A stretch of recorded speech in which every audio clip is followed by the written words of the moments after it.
ভোরের আলো ফোটার আগেই জমে ওঠে হাট। একের পর এক ভ্যান ট্রাকে আসছে পাটের আটি।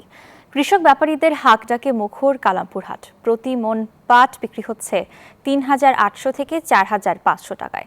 ভালো ফলন আর সন্তোষজনক দামে এবার হাসি ফুটেছে ধামরাইয়ের পাট চাষিদের মুখে। সাফায়েত খান ওপেলের পাঠানো তথ্যচিত্রে নেক্সট রিপোর্ট।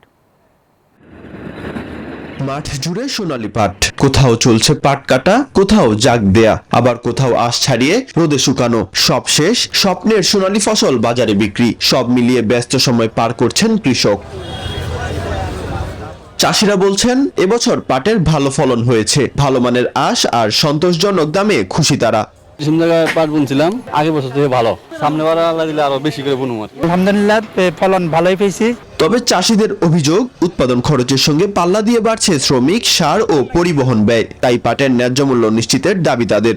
কামলা নিতে গেলে পাটটা ধুতে গেলে প্রায় ১২ থেকে ১৩০০ টাকা তাকে রোজ দিতে হয়। সেই অনুপাতে ৪,০০০ টাকা পাট বিক্রি করলে কৃষকের লাভবান হয় না। লেবার খরচ বেশি, সারের দামটা বেশি, এই হিসেবে আর কি আর একটু দাম বাড়তি থাকলে আমাদের জন্য ভালো হয়। বিশ্ববাজারে প্লাস্টিকের বিকল্প হিসাবে পাটজাত পণ্যের চাহিদা বাড়ায় ভবিষ্যতে এ ফসলের সম্ভাবনাও দেখছেন সংশ্লিষ্টরা। ৩৮০০ থেকে ৪২০০ টাকা এবং প্রায় কিছু কিছু ক্ষেত্রে পাটের গ্রেড অনুযায়ী ৪৫০০ পর্যন্ত দামটা আসতেছে।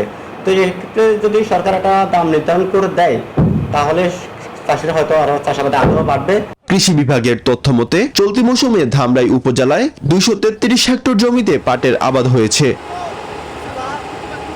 Desk report, news 24।